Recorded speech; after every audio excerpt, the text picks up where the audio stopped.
ओम नीलांजनं समाभासं रविपुत्रं यमाग्रजं छायामार्तण्ड संभूतं तं नमामि शनिश्चरं। ब्रह्मा मुरारिस्त्रिपुरान्तकारी भानु शशि भूमि सुतो बुधश्च गुरुश्च शुक्र शनि राहु केतव सर्वे ग्रहा शान्तिकरा भवन्तु। सर्वे ग्रहा शान्तिकरा भवन्तु। क्रूराग्रह शांतिकरा भवन्तु।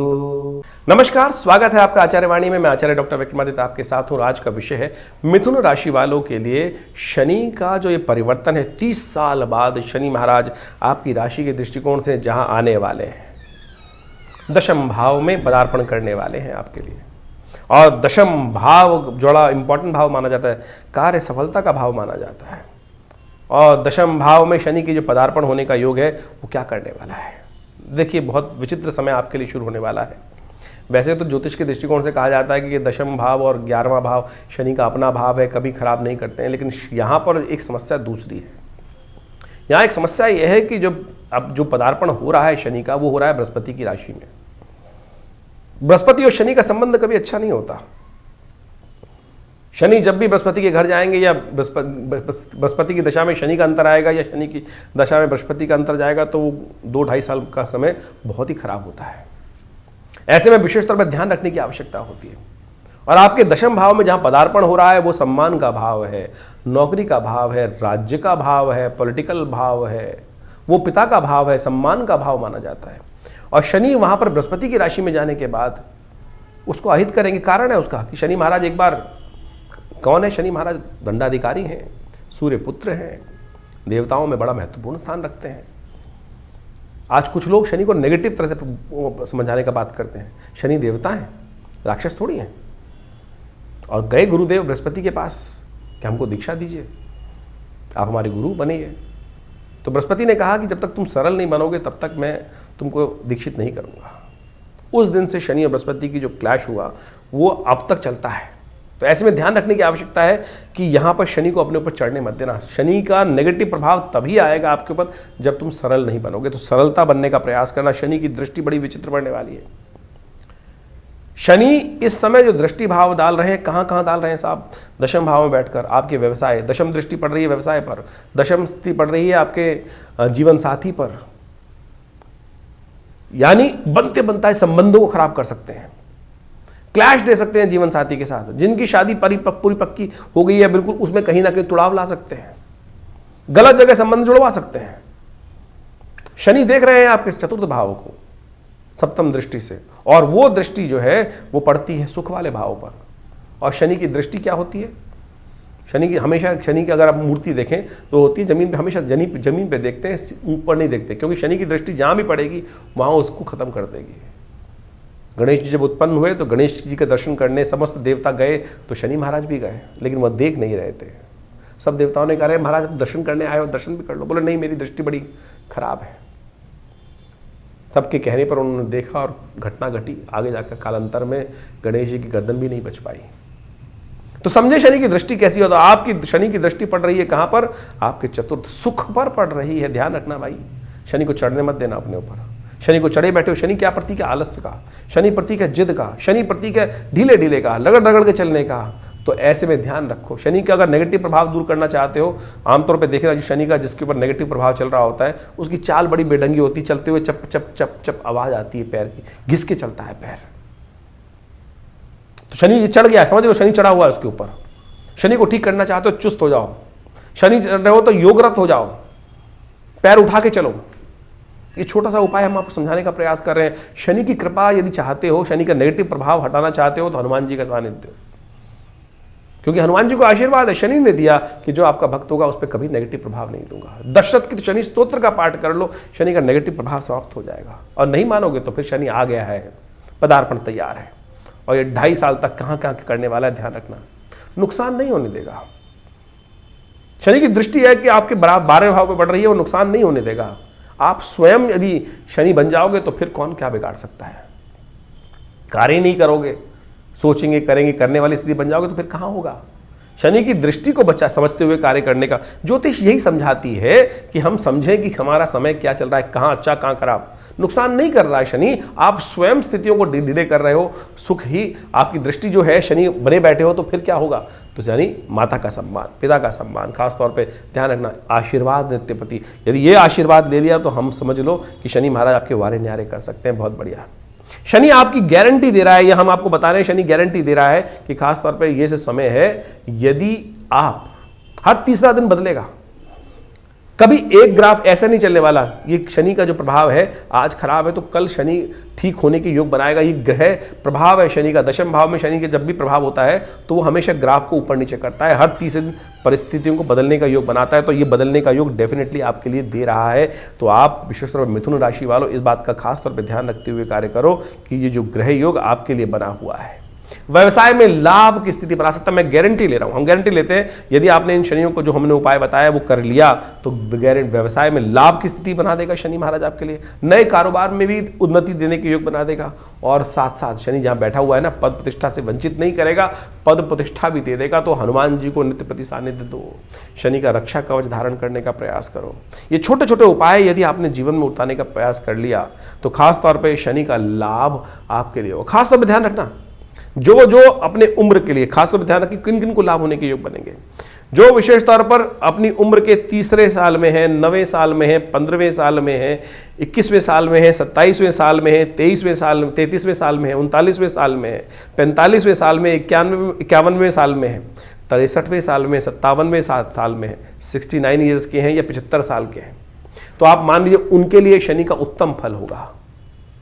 तो यानी इन दृष्टिकोण से ये खास तौर पे ज्योतिष के दृष्टिकोण से हमको समझ में आता है कि इन चीज़ों के लिए खास तौर पे ये शनि का लाभ प्राप्ति करने के योग बनते दिखाई दे रहे हैं। और शनि के ये उपाय जो बता रहे हैं हम उनको समझें। शनि को समझने की आवश्यकता है, शनि से भय करने की आवश्यकता नहीं है। शनि को जो समझ लेगा उसका कारण उसका बन जाएगा। लेकिन आज भयावह स्थिति ऐसी है कि लोगों ने शनि को जादू बना दिया है। आओ तेल चढ़ाओ और शनि के कष्ट निटालो। कोई कष्ट नहीं निटेंगे। बाबा जी जिनके तेल जला के आ रहे हो तो आप बुनी को बेच के आ रहे हो चीज़ों को। नहीं, शनि कहीं नहीं कहता तेल चढ़ाओ इतना ज़्यादा। शनि तो सीधे साधा तरीके से कहते हैं योग रत्यम योग रताय च तुष्टो ददासी वैराज्यम रुष्टो हर्षित क्षणात्। तो शनि को सीधी तरह समझने का प्रयास करो। हम इसको पूरी तरह से आपको समझाने का प्रयास करें। शास्त्र में कथाओं के माध्यम से एक एक चीज़ को सिद्धांतिक तौर पर समझाया गया है और ज्योतिष को सिद्धांतिक तौर पे समझकर आप इसका लाभ ले सकते हो। लेकिन ज्योतिष को यदि मिस्मरिक तौर पे समझ लो, लोग मिस्मरिक के तौर पे, मतलब आप किसी भी ज्योतिषी के पास जाओ, उसने क्या कह रखा है, 15 मालाएं पहन रखी हैं और तो और साथ साथ अंगूठियों का भरमार कर रखा है कि जिससे वो जादूगर होता है ना, कि जब सामने एक जादूगर पाशा पहन के आता है कोई चीज़ों को मिस्मरिक स्थितियों को बनाने के लिए कि मैं जादू हूँ, ये पहन के तेरे को ठीक कर दूंगा। अरे भाई, दुनिया में कोई ठीक हुआ है ऐसे? कोई ठीक हुआ है ऐसा?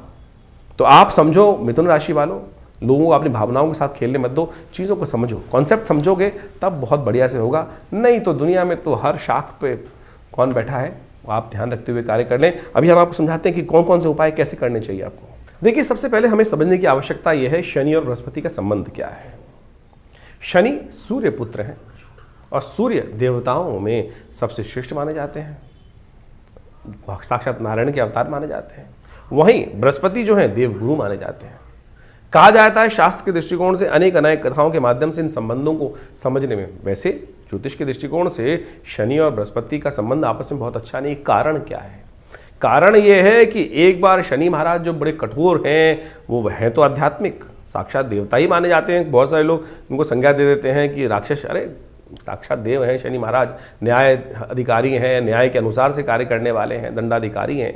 तो आप समझें कि शनि को इस प्रकार से भाव करना क्रूर ग्रह माने जाते हैं और उनकी तुलना पाप ग्रह के अंतर्गत की जाती है। यानी ज्योतिष के दृष्टिकोण से जो विशेष तौर पर ग्रहों के अनुसार से प्रभाव है, उनका प्रवृत्ति है, उसके अनुसार से उनकी संज्ञा दी गई है। तो शनि महाराज जो हैं वो दंडाधिकारी हैं और कहा जाता है भगवान सूर्य के पुत्र हैं। उसके अनुसार से एक बार बृहस्पति महाराज के घर गए और बृहस्पति वो चाहते थे कि बृहस्पति उनके शिष्य बन जाए, बृहस्पति के शिष्य को प्राप्त हो, जिससे उनका ज्ञान वर्धन हो।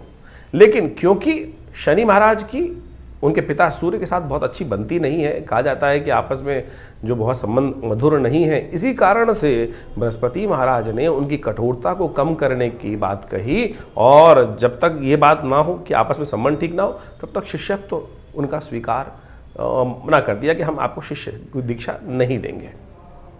तो कहा जाता है इसके कारण से शनि और बृहस्पति की आपस में रुष्टता हुई, और जब भी ग्रहों के अनुसार से शनि इस हीन भाव को मन में लेकर हमेशा रहे, और इसी कारण से शनि और बृहस्पति का संबंध कभी अच्छा नहीं माना जाता। और शास्त्र के अनुसार से जब भी शनि महाराज कि बृहस्पति की राशि में आते हैं तो कभी शुभ प्रभाव नहीं देते। दशाओं में आप समझे कि सूत्र कहा गया है कि बृहस्पति में शनि, शनि में बृहस्पति कभी अच्छा प्रभाव नहीं देता। खास तौर पर बृहस्पति की दशा में शनि का अंतर तो बहुत ही अनिष्टकारी माना जाता है। उसी प्रकार से जब भी बृहस्पति की राशियों में शनि महाराज आते हैं तो उनका शुभ प्रभाव नहीं होता है। तो इसके अनुसार से ज्योतिष के दृष्टिकोण से बहुत सारी बातें समझी जाती हैं। महाराज विक्रमादित्य के संबंध में भी एक अद्भुत कथा शास्त्र में आती है। उनके न्याय की पूरे विश्व में डंका बजता था, विभिन्न प्रकार की वैतालिक सिद्धियां भी उनके पास प्राप्त थी, और न्याय तो विश्व में उनका प्रसिद्ध ही था। कहा जाता है कि एक बार शनि और बृहस्पति उनके राज्य में एक उनकी परीक्षा लेने उपस्थित हुए, और जब महाराज ने न्याय किया तो उन्होंने बताया, जब सामने उपस्थित भी हुए शनि की, महाराज मैं शनि हूँ, तो महाराज ने अपने न्याय में कोई कुसंगति नहीं रखी। महाराज विक्रमादित्य ने सही रूप से न्याय किया। शनि महाराज ने उनकी परीक्षा लेते हुए कहा कि महाराज आपने आज मेरे खिलाफ जाकर न्याय दिया है, तो जब मेरा समय आएगा तब मैं आपको बताऊंगा कि किसका प्रभाव क्या होगा। जब महाराज विक्रमादित्य की शनि की महादशा शुरू हुई, शनि का अशुभ प्रभाव शुरू हुआ, तो उनके राज ज्योतिषियों ने कहा कि महाराज आपका शनि खराब आने वाला है, तो ऐसे में आपको सावधान हो जाना चाहिए। और कहा जाता है कि जब राजा की कोई शनि की कोई भी ग्रह की अशुभ दशा होती है तो उसका पूरा प्रभाव उसके राज्य पर भी पड़ता है। तो महाराज ने कहा कि मैं कुछ दिन विश्राम ले लेता हूँ, संन्यास में चला जाता हूँ, क्योंकि मेरे कारण से मेरी प्रजा का कोई अहित ना हो। तो अपने साथ जाते जाते कुछ काशापण ले गए थे। एक जगह छोले खाने के लिए, कहा जाता है चने खाने के लिए, उन्होंने कुछ काशापण वहाँ उस दुकानदार को दिए। वो काशापण भी कोयले के बन गए, महाराज को बर्तन मांजने पड़े। आप समझें ये स्थिति है कि जब शनि खराब आता है तो विशेष तौर पर किस प्रकार का जीवन में प्रभाव उत्पन्न होता है। तो हमें आप समझें कि हमें शनि के यथाउचित प्रभाव से आपके जीवन में जो शनि का प्रभाव समझते हुए कि आपकी राशि के अनुसार से किस प्रकार का प्रभाव रहा है, उसके अनुसार से उनके उपाय भी करने का प्रयास करना चाहिए। शनि के अनेक उपाय दिव्य शास्त्र में वर्णित हैं, अनेक मंत्र शास्त्र में उपस्थित है। वेद के अनुसार से शनि का एक मंत्र है जो रुद्र अष्टाध्यायी में आया है, शन्नो देवी रविष्ट्रयापो भवन्तु पीतये शन्नो रविष्ट्रवन्तुनः। इस मंत्र का वैदिक मंत्र, शनि का ये वैदिक मंत्र है, इसका यथाउचित भाव से जप करना चाहिए। शनि का तंत्रोक्त बीज मंत्र है ओम प्रांग प्रींग प्रोंग से शनिश्चराय नमः। बहुत सारे लोग बात करते हैं कि बात भाव पूछने का प्रयास करते हैं कितना जपे महाराज। देखिए वैसे तो तुलसी बाबा ने कहा एक घड़ी आधी से पुनियाद तुलसी संगत साध की हरे कोट अपराध, लेकिन उस भाव से कि जब मनसा वाचक तीनों रूप से एक होकर, यानी अपनी श्रुति को एक बनाकर उस परमात्म तत्व में जाकर लक्ष्य सिद्धि के लिए मन वचन और कर्म तीनों को एक कर कर उस श्रद्धा भाव से एक सेकंड के लिए भी वो मंत्र जप करेंगे तो उसका प्रभाव हो जाएगा। लेकिन वो एक सेकंड, एक क्षण, एक पल कैसे प्राप्त होगा, वो प्राप्त करने के लिए भी तो समय चाहिए, इतना ध्यान चाहिए, इतना विश्वास चाहिए, इतना अभ्यास चाहिए। वो हो नहीं पाता है। तो इसीलिए कहा गया कि जो 1.25 लाख जप करो, 5 लाख जप करो, 10 लाख जप करो। वैसे शनि की संख्या जो है जब अशुभ प्रभाव चल रहा हो महादशा में तो 19 लाख मंत्र जप करने की शास्त्र में प्रमाणित बात की गई है। तो इतना मंत्र जप करने से ही उसका नेगेटिव प्रभाव, इस कलिकाल में तो मंत्र जप की संख्या कई गुना अधिक बढ़ा दी गई है, तो उसको जप करना चाहिए, तब जाकर उसका प्रभाव, नेगेटिव प्रभाव दूर होता है। तो आप जितना हो सके चलते फिरते उठते बैठते किसी भाव में इन शनि के मंत्रों का जप करें। शनि को मनाने के विभिन्न उपाय शास्त्र में वर्णित हैं, वो सब उपाय हम आपके समक्ष रख रहे हैं, आपकी राशि के अनुसार से बता रहे हैं। लेकिन फिर भी शास्त्र में अनेक जो उपाय बताए गए हैं उनको भी हमें समझना चाहिए। उन उपायों के अनुसार से यदि कार्य करेंगे तो जीवन में बहुत सारे कष्टों को दूर कर सकते हैं। शनि को मनाने के लिए हमने अनेक शास्त्रों का अध्ययन किया, बहुत सारी चीज़ों को निकाल के प्रयास किया। में सबसे श्रेष्ठ है शनि स्तोत्र, हनुमान चालीसा, सुंदरकांड का पाठ, हनुमान जी को चूल्हा चढ़ाना, शनि के मंत्र का जप करना। दशरथ कृत शनि स्तोत्र तो अपने आप में अद्भुत ही है।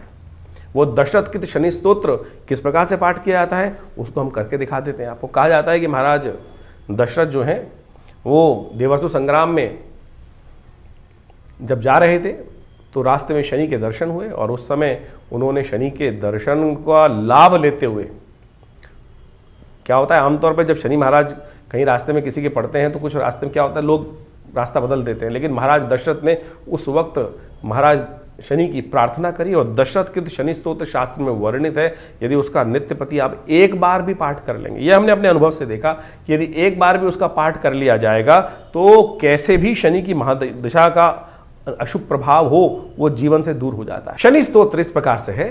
ओम नमः कृष्णाय नीलाय क्षितिगंध निभाय च नमः कालाग्नि रूपाय कृतांताय च वै नमः नमो निर्मांस देहाय दीर्घमश्रुजटाय च नमो विशाल नेत्राय शुष्कोधर भयाकृते नमः पुष्कल गात्राय स्थूल रोमणे अथ वै नमः नमो दीर्घाय शुष्काय कालं दृष्ट नमोस्तुते नमस्ते कोडर आक्षाय दुर्निरीक्षाय वै नमः नमः घोराय रौद्राय भीषणाय कपालिने नमस्ते सर्वभक्षाय बलिमुख नमोस्तुते सूर्यपुत्र नमस्तेस्तु भास्करे भयदाय च अधोदृष्टे नमस्तेस्तु संवर्तक नमोस्तुते नमो मंदगते तुभ्यं निरस्तंशाय नमोस्तुते तपसा दग्धदेहाय नित्यं योगरताय च नमो नित्यं सुधार्ताय अतृप्ताय च वै नमः ज्ञानचक्षु नमस्तेस्तु कश्यपात्मजसूनवे तुष्टो ददासि वैराज्यं हृष्टो हरसि तत्क्षणात् देवासुर मनुष्याश्च सिद्धि विद्याधरोरगा त्वया विलोकिता सर्वे नाशं यान्ति समूलतः प्रसादा कुरु मे देव वराहोऽहम् उपागता एवं अस्तु तदा सौरिग्रह राजो महाबला। तो ये शनि स्तोत्र है। इसका नित्य प्रति यदि एक बार पाठ भी कर लें, श्रवण भी कर लें, तब भी शनि की कब दशा आई खराब, शनि का गोचर खराब हुआ, कब आपके जीवन में कौन सी शनि की महादशा इत्यादि जो भी आ रही है, गोचर इत्यादि, ढैया इत्यादि, उन सब का प्रभाव जो है, वो नेगेटिव प्रभाव जो है वो दूर हो जाता है। ये शनि का आशीर्वाद है स्वयं महाराज दशरथ को। तो आप इसको सुंदर रूप से नित्य प्रति एक बार कम से कम पाठ श्रवण कर लें या नित्य प्रति एक बार पाठ कर लें। हमारा ऐसा अनुभव है कि बिल्कुल इससे बढ़िया कोई और उपाय शास्त्र में नहीं है। सीधा साधा एक उपाय, ज़्यादा से ज़्यादा 2 मिनट 3 मिनट का पाठ है, और एक बार यदि आप पाठ याद भी कर लेंगे तो इसका अद्भुत प्रभाव आपकी शनि की पूरी 7.5 हो, चाहे ढैया हो या शनि का नेगेटिव प्रभाव हो, उसको बिल्कुल रक्षा करने के योग बन जाएंगे। शनि ग्रह को मनाने के लिए शास्त्र में अनेक उपाय बताए गए हैं। जैसा भी आपने आपको अभी शनि स्तोत्र सुनाया, हनुमान जी के बारे में बताया, तो इसी प्रकार से शनि को मनाने के लिए आपकी राशि के अनुसार से जो विभिन्न उपाय हैं वो आपको समय समय पर करते रहना चाहिए। सबसे श्रेष्ठ उपाय आपको मैं एक बताएं कि आप ये काम कर सकते हैं। छोटे छोटे उपाय हैं। जब भी कोई भोजन करने बैठ रहे हैं उसका पहला हिस्सा लेकर कौवे के निमित्त डाल दीजिए बाहर, अपनी खिड़की से बाहर। ओम प्रांग प्रींग प्रोंग से शनिश्चराय नमः कौवे का ध्यान कर कर अपने ग्रास, खाने का पहला ग्रास निकालकर कौवे को डाल दीजिए। यह नित्य प्रति अभ्यास करने से कोई नुकसान नहीं होता आपका, और आपके लिए कष्ट निवारण करने का सुंदर रास्ता बन जाएगा। हो सके तो शनि के बीज मंत्र, जैसे हमने आपको बताया था, हम प्रांग प्रींग प्रोंग से शनिश्चराय में इसका स्तव कर लीजिए। एक और प्रयोग हम बताते हैं आपको। हनुमान जी का विशेष तौर पर शनि के साथ संबंध रहता है, तो हमने एक बहुत अद्भुत दिव्य प्रयोग निकाला। हनुमान जी के बीज मंत्र को शनि के बीज मंत्र से संपुट युक्त करने के उपरांत यज्ञ करें, और उसका जब भी कर लें तो बहुत अच्छा रहेगा। जैसे ओम हंग हनुमतये नमः, ओम प्रांग प्रींग प्रोंग से शनिश्चराय नमः, ओम हंग हनुमतये नमः, ये एक हुआ। तो इसी प्रकार से यानी शनि के बीज मंत्र के आगे हनुमान जी का बीज मंत्र, उसके पीछे हनुमान जी का बीज मंत्र संपुट युक्त करने के उपरांत इसको प्रोसेस करने का प्रयास करें। यदि एक माला इसका कर लें तो हनुमान जी पर विशेष तौर पर शनि की कृपा है कि जब भी, क्योंकि हनुमान जी ने कई बार शनि की रक्षा करी, और रावण वाली कथा तो सबको पता ही है कि किस प्रकार से रावण की लंका दहन करने के बाद शनि जो वहाँ पर विशेष तौर पर रावण की लंका में जो उनको जेल में बंद कर रखा था और उसके बाद वहाँ मुक्त कराया। तो इस प्रकार से, तो इसी जब शनि ने हनुमान जी को आशीर्वाद दिया, तो उसके बाद से कहा जाता है कि जब भी हनुमान जी के भक्त पर शनि कभी अपना दुष्प्रभाव नहीं दिखाते। दिल्ली के पास एक कोकिला वन क्षेत्र है, वहाँ पर एक विशेष मंदिर है। कहा जाता है कि विशेष तौर पर भगवान कृष्ण के समय पर शनि बड़े परेशान थे, दुखी थे, और भगवान कृष्ण के समक्ष जाकर उन्होंने अपना दारुण दुख उपस्थित किया कि मुझको कोई स्थान नहीं देता। तब भगवान कृष्ण ने अपने ब्रज क्षेत्र के अंदर कोकिला वन क्षेत्र में शनि को वहाँ स्थापित किया है। कहा जाता है कि शनि के वहाँ दर्शन कर कर, शनि की वहाँ पूजा कर कर, शनि के पर वहाँ तेल चढ़ाकर जो भी जीवन में शनि के कष्ट हो रहे हैं उनसे निवृत्ति का सुंदर मार्ग बन जाता है। तो शास्त्र में अनेक जगह इस प्रकार के सुंदर तीर्थ स्थल हैं, उन सबको प्रमाणित शास्त्र में किया गया है, शास्त्र की कथाओं के अनुसार से। तो अनेक अनेक उपाय शास्त्र में वर्णित हैं, आप उन सब उपायों को करके बहुत सारे कष्टों को दूर कर सकते हैं। हनुमान चालीसा का पाठ तो नित्य प्रति चलते फिरते उठते बैठते करेंगे तो शनि के जो विशेष नेगेटिव प्रभाव है उनसे आपके जीवन के कष्ट दूर होने के योग बन जाएंगे। काली गाय को भोजन कराना, काली उड़द का दान करना, साबुत वाली काली उड़द है उसका दान करना, 1 कटोरी लेकर दान कर दीजिए। तेल का दान करना छाया पात्र में। और एक बात और ध्यान रखें, दान किसको किया जाए। बहुत सारे लोग दान करने के लिए विशेष तौर पर कहा जाता है कि एक विशेष वर्ण व्यवस्था के अनुसार से एक जो जाति उनके वही दान लेने के अधिकारी हैं। शनि का दान वैसे आमतौर पर लोग लेते नहीं हैं। पुराने ज़माने में केवल एक ही वर्ग था, वो विशेष तौर पर उसी के लिए कहा जाता है कि शनि का दान लेने के लिए वही लेते थे, क्योंकि शनि का दान लेने के बाद पचाएगा कौन। लेकिन आमतौर पर आप कोशिश ये करें कि कहीं भी जहाँ भी आपकी श्रद्धा हो, जो श्रद्धा से ले लें। अश्रद्धा के साथ यदि कोई दान ले रहा है आपका, तो उस दान का कोई फायदा नहीं है, वो दान प्रमाणिक हो ही नहीं सकता। तो इसलिए दान के लिए सबसे बड़ी समस्या है कि दान किसको दें। अरे दान का सबसे बढ़िया अधिकारी तो परमात्मा ही है। परमात्मा को ही वो उनका तेरा तुझको अर्पण क्या लागे मेरा। तो यज्ञ आप जो करते हैं ना, यज्ञ में तिल की आहुति यदि शनि के लिए निमित्त दी जाए, ओम प्रांग प्रींग प्रोंग से शनिश्चराय स्वाहा इस मंत्र का उच्चारण करते हुए, तो कहा जाता है कि शनि के तमाम, क्योंकि भगवान को जो आहुति देते हैं वो देवता को ही प्राप्त होती है और अग्नि के माध्यम से वो देवता तक पहुंच जाती है। आप सामने वाला व्यक्ति दान दे रहे हैं, अब समस्या क्या होती है, हमने किसी को दान दिया, कुछ पैसे दान दे दिए और उसने उससे कुछ व्यभिचार कर्म कर दिया, गलत व्यभिचार काम कर दिया, कुछ और नशा कर लिया, तो फिर क्या होगा, दान देने वाले का भी लगेगा, कष्ट होगा कि मैंने दान दिया था और इसका गलत का उपयोग किया गया।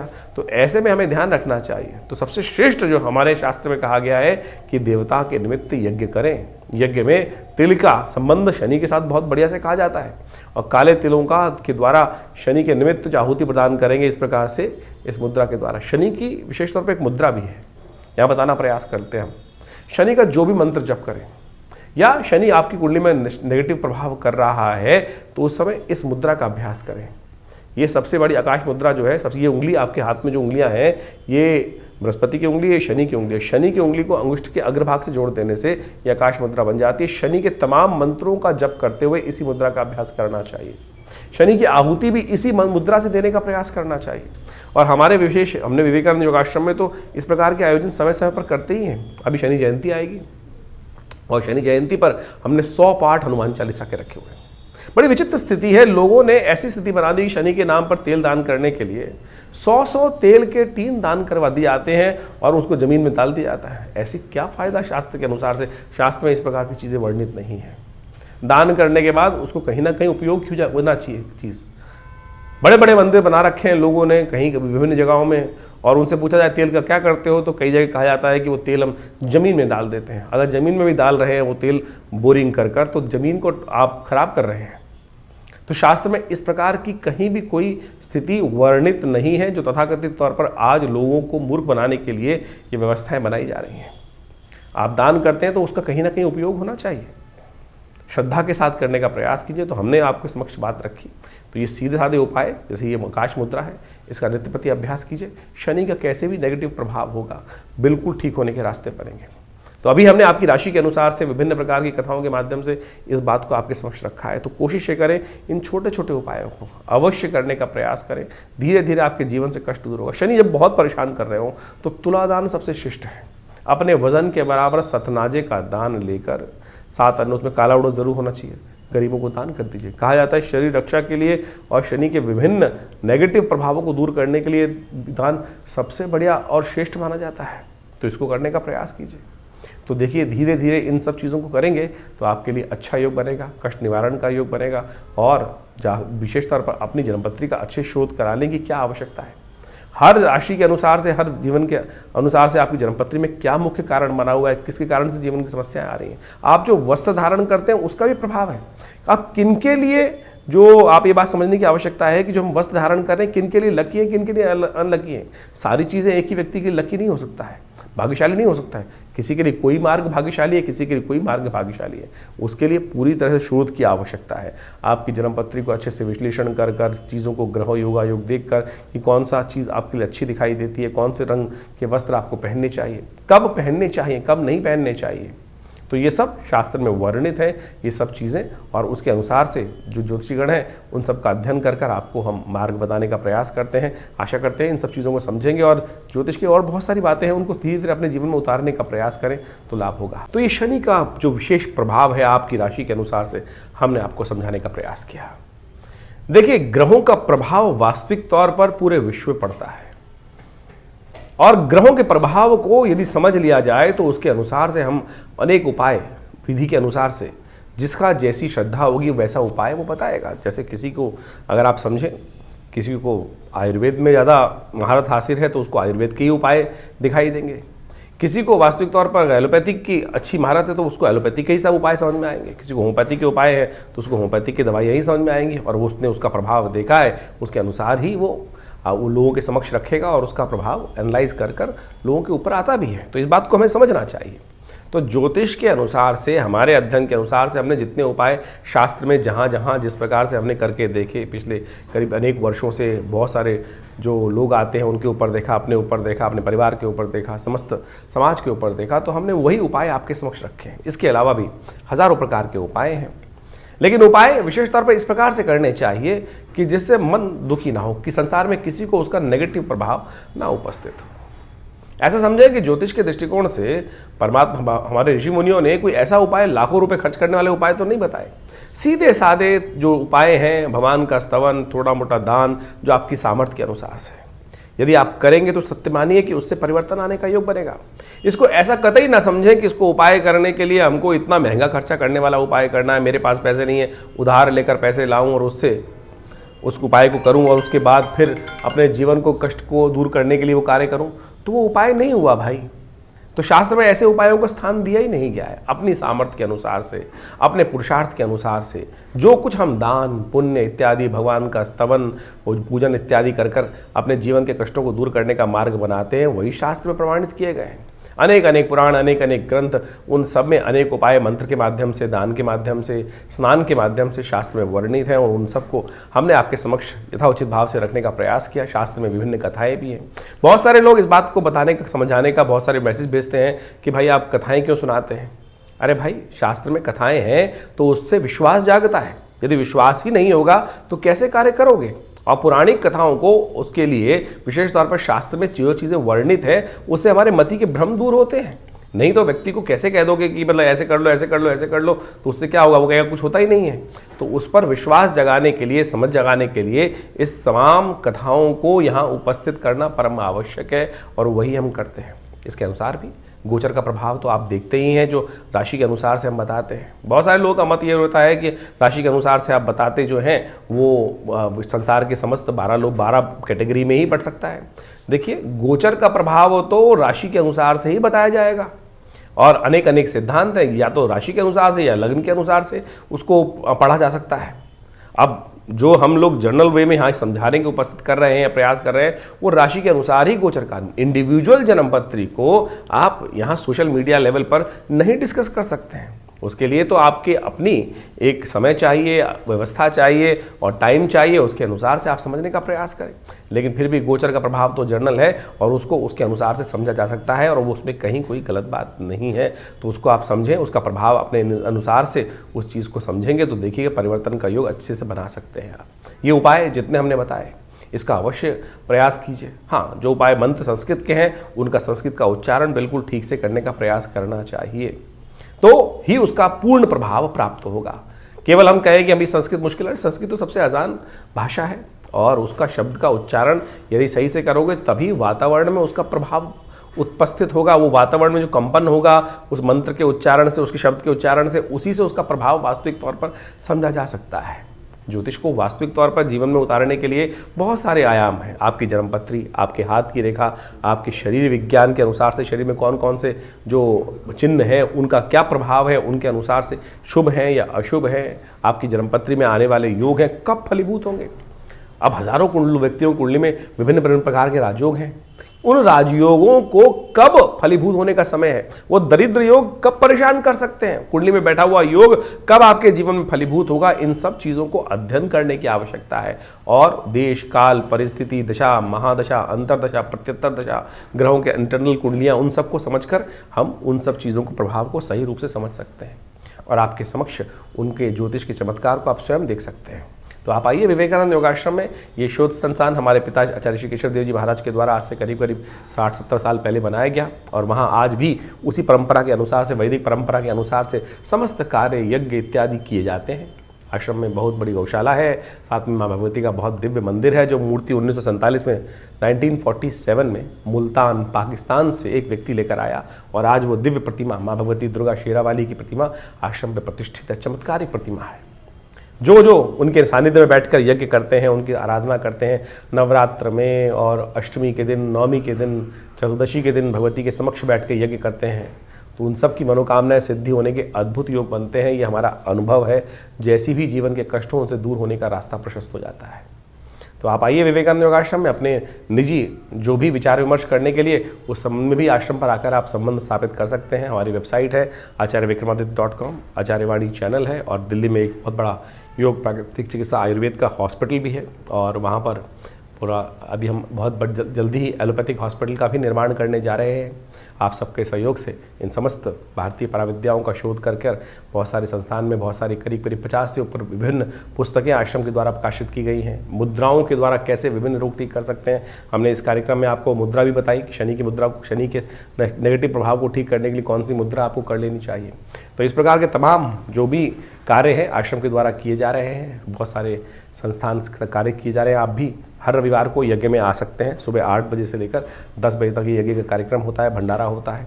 आपने नाम से ही भंडारा कराना चाहते हैं तो उसके लिए भी आश्रम में विभिन्न कार्यों में सहयोग कर सकते हैं। गौ सेवा इत्यादि में अपनी सहयोग देना चाहते हैं तो उसके लिए भी आश्रम के नंबर्स हैं, उनमें भी अपना सहयोग आप देना चाहें तो बिल्कुल बहुत सुंदर तरीके से उसकी व्यवस्था है आश्रम में। तो आप आइए, विवेकानंद योगाश्रम दिल्ली में स्वागत है। धन्यवाद, नमस्कार।